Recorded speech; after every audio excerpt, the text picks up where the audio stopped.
नमस्कार। आज आपण काजू या पिकातील खत व्यवस्थापन या विषयावर आज आपण बोलणार आहोत।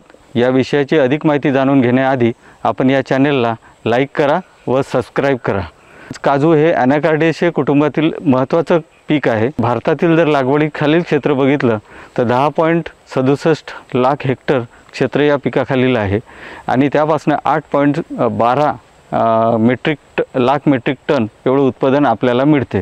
महाराष्ट्राच्या बाबतीत जर विचार केला तर महाराष्ट्रामध्ये 192,000 हेक्टर क्षेत्र महाराष्ट्रामध्ये असून त्यापासून 2.70 लाख मेट्रिक टन एवढं उत्पन्न आज आपल्याला मिळते। तर आपण याची गणना केली तर आजही आपल्याला काजूची गरज भागवायची असेल तर अधिकाधिक आपल्याला इतर देशांमधून मागणी पूर्ण करावी लागते।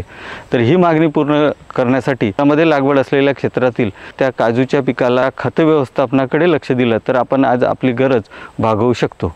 मग काजू पिकामध्ये अधिकाधिक उत्पन्न मिळण्यासाठी महत्त्वाचे अन्नद्रव्य नत्र, स्फुरद आणि पालाश हे महत्त्वाचे अन्नद्रव्य आहेत। या अन्नद्रव्याचं कार्य काय असते की जेणेकरून आपल्या पिकाचे उत्पादन कसे वाढेल, तर नत्र हा प्रथिनं, त्याच्यानंतर प्रकाश संश्लेषण, हरितद्रव्य इत्यादीमध्ये महत्त्वाचा घटक आहे आणि त्याचबरोबर पिकाची जास्तीत जास्त वाढ करून देतो। दुसरा घटक आहे स्फुरद। हा स्फुरद प्रथिनं, त्याच्यानंतर हरितद्रव्य यासारख्या महत्त्वाचा घटक आहे। तिसरा भाग आहे पोटॅश म्हणजे पालाश। पालाश पिकामध्ये रोगप्रतिकारक क्षमता वाढवणे, दुसरं पिकामध्ये अधिकाधिक रोगप्रतिकारक शक्ती निर्माण करणे, पर्णयंत्रांची उघडझाप करणे यासारखं महत्त्वाचं कार्य पालाश हे घटक करतात।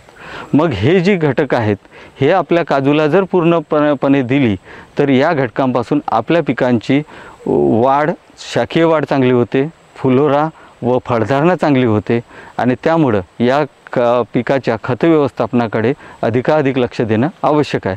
मग याकरता कुठली खतं पाहिजेत, तर याकरता आपल्याकडे शेणखत, गांडूळ खत, कंपोस्ट खत, हिरवळीची पिकं आहेत ती खतं आपल्याकडे पाहिजेत। त्याचबरोबर रासायनिक खतांमध्ये urea, single super phosphate, muriate of potash यासारखी खतं त्याकरता आपल्याला आवश्यक असतात। मग ही जी खतं आहेत ही कधी द्यायची, तर ही खतं आपल्याला ऑगस्ट महिन्यामध्ये ही खतं द्यायची असतात। त्याकरता काय केलं गेलं पाहिजे, तर त्याकरता आपल्याला जी झाडं आहेत त्या झाडाच्या बुंद्यापासून 1.5 मीटर अंतरावर किंवा झाडाच्या विस्ताराच्या मध्यभागी आपल्याला एक 25 सेंटीमीटर रुंदीची आणि 15 सेंटीमीटर खोलीची गोलाकार आकारमानामध्ये एक रिंग काढायची आणि त्या रिंगेमध्ये ही खतं लागवडीपासून पहिल्या वर्षी द्यायची असल्यास 500 gram urea, 400 gram single super phosphate आणि 100 ग्रॅम म्युरेट ऑफ पोटॅश हे पहिल्या वर्षी द्यायची। दुसऱ्या वर्षीच ही खताची मात्रा दुप्पट म्हणजेच 1000 gram urea, 800 gram single super phosphate आणि 200 ग्रॅम म्युरेट ऑफ पोटॅश। मग तिसऱ्या वर्षी ही मात्रा 1.5 kilo urea, 1200 gram single super phosphate आणि 300 ग्रॅम म्युरेट ऑफ पोटॅश आणि चौथं आणि त्यापुढील वर्षाच्या झाडाकरता 2 kilo urea, 1.5 kilo single super phosphate आणि 400 ग्रॅम म्युरेट ऑफ पोटॅश ही खतं आपल्याला देणं गरजेचं असते।